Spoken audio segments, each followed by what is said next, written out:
हिमाचल प्रदेश में पुलिस भर्ती मामला प्रदेश सरकार के गले की फांस बन गया है। इस मामले की जांच के लिए सरकार ने सीबीआई को सिफारिश भेजी है, लेकिन विपक्ष इस पर भी सवाल खड़े कर रहा है और मामले को दबाने के लिए सीबीआई से जांच करवाने की बात कर रहा है।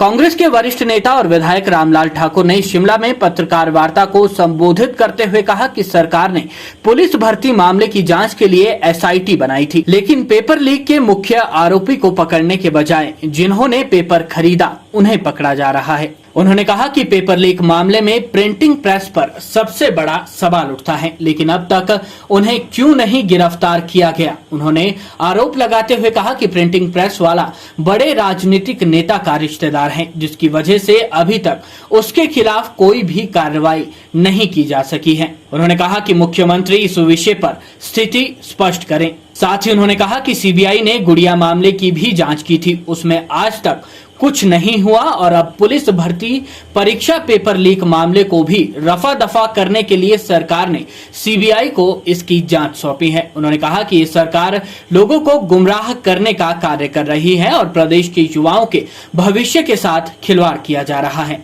आपसे कहना चाहूँगा, सीबीआई कोई ऐसी संस्था नहीं है कि उनकी ट्रेनिंग कोई अलग से होती है। सीबीआई में जो अधिकारी जाते हैं वो जो स्टेट कार्डर में होते हैं लोग, वो अप्लाई करते हैं या उनको चूज़ किया जाता है और वहाँ पे सीबीआई में लगा दिए जाते हैं। ये सारे के सारे लोग आईपीएस कार्डर के लोग हैं। अगर आप सोचें कि सीबीआई का नाम लेके पता नहीं कौन सी नई चीज़ हो जाएगी, तो गुड़िया कांड में भी तो सीबीआई आई थी। उसका क्या हुआ? एक चरानी के ऊपर ही फंस गया ना मसला। एक चरानी ने मर्डर कर दिया। गुड़िया कांड का क्या हुआ, जिसके बारे में जो है वो थाने जड़ाए गए थे।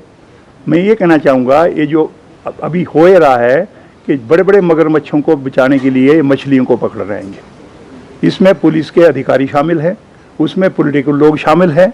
और पेपर अगर लीक हुआ है तो वो इसलिए लीक हुआ है क्योंकि उनके कुछ आदमियों को सिलेक्ट करवाने के लिए पेपर की कुछ कॉपियाँ जो है ना निकाल ली। किसने निकाली वो पुलिस के लोग बताएं, क्योंकि जब भी आप प्रिंटिंग प्रेस में लेके जाते हैं तो बाकायदा पुलिस का काफिला जाता है, सिक्योरिटी जाती है और वहाँ पे रहेंगे जब तक वो पेपर जो है वो प्रिंट होके मिल नहीं गया, तब तक वो वहीं पे रहेंगे। जब ये सारी प्रक्रिया और सारी फोटोग्राफी हो रही है, आज मेरे को बता दें कि कारण क्या है कि उसके बावजूद भी कोई यूपी के लोग आ गए, कोई बिहार के लोग आ गए और उन्होंने जो है ये पेपर जो है वो लीक करने में जो है ना अपना वो किया। अब पकड़ किसको रहे हैं? पकड़ रहे हैं जैसे मान लो किसी ने खरीद लिया पेपर। हर बाप चाहता है मेरा लड़का सेलेक्ट हो जाए, अच्छा हो बुरा हो अलग बात है, लेकिन चीज़ ये है कि उसमें लोगों ने पैसा दे के खरीदे। अब पैसा खरीदने वालों को तो आप पकड़ रहे हैं, लेकिन पैसा लेने वालों को पकड़ा किसी ने आपने? मेरे को बताइए कि क्या पुलिस के किसी को आपने जो है ना वो अरेस्ट किया? क्या आपने प्रिंटिंग प्रेस वालों को पूछा? लेकिन प्रिंटिंग प्रेस वाला प्रभावशाली आदमी है, उसके नज़दीक नहीं है जाएंगे।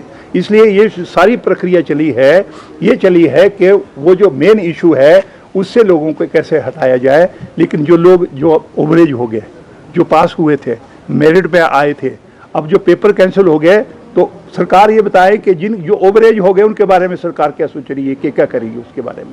ऐसे में कहना चाहूँगा कि जेजेएम का जो पैसा है ये लूटा जा रहा है। जेजेएम का ये पैसा सेंट्रल गवर्नमेंट ने दिया, पानी है नहीं, गर्मियों के दिनों में हैंडपंप लग नहीं रहे। हैंडपंप लगेंगे तो गवर्नमेंट बोल रही है क्योंकि जो पानी है ज़मीन के नीचे ख़त्म होता जा रहा है, हैंडपंप नहीं लगेंगे, पानी सूखेगा। शिमला का स्रोत जो है वो आज 5-6% जो है वो पानी कम उठा रही है मशीनें। तो हिमाचल प्रदेश में ये पानी जो है वो कम आ रहा है, सूखे की स्थिति में लोग हैं। लोग अपनी गाड़ियां लगा के जो है नहरों से पानी लेके आ रहे हैं 30-30, 40-40 किलोमीटर दूर।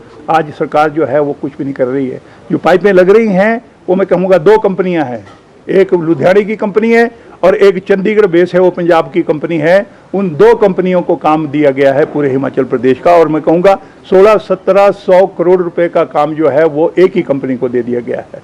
लोगों को पूछा नहीं जा रहा है। पाइपें जमीन के ऊपर है, कागजों में जो है वो 2 फुट नीचे दबी है।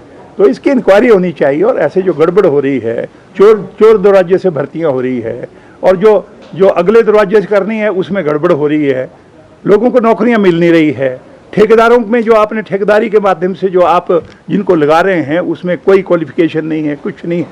आप जो है ना जो मोटर चलाने वाला ऐसे आदमी को लगा रहे हैं जिसकी ट्रेनिंग ही नहीं है, इसलिए आपकी मोटरें भी सारी जल रही है।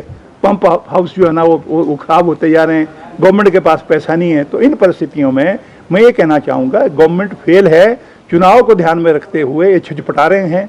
नड्डा भी छटपटा रहे हैं, प्रधानमंत्री जी भी आ रहे हैं, मुख्यमंत्री जी बेचारे क्या करें, वो भी मुख्यमंत्री भी लगे हुए हैं कि नैना देवी ट्रस्ट से 2.5 करोड़ रुपए जो है वो यस बैंक में जमा हुआ। यस बैंक नैना देवी के एरिया में नहीं है, यस बैंक है आनंदपुर साहब में। वो जो पैसा वहाँ से दिया गया, एक राजनीतिक प्रभावशाली आदमी है, मैं नाम नहीं लेना चाहूँगा, लेकिन वो क्योंकि मेरे से पहले एमएलए रहा है वहाँ पे, उन्होंने पैसा जो है वो, मैं डीसी से भी पूछना चाहूँगा, एसडीएम से भी पूछना चाहूँगा कि आनंदपुर साहब में नैना देवी ट्रस्ट का पैसा जो लोगों की श्रद्धा के तौर पे लोगों ने दे रखा है, वो यस बैंक में जमा करवाने का क्या उद्देश्य था।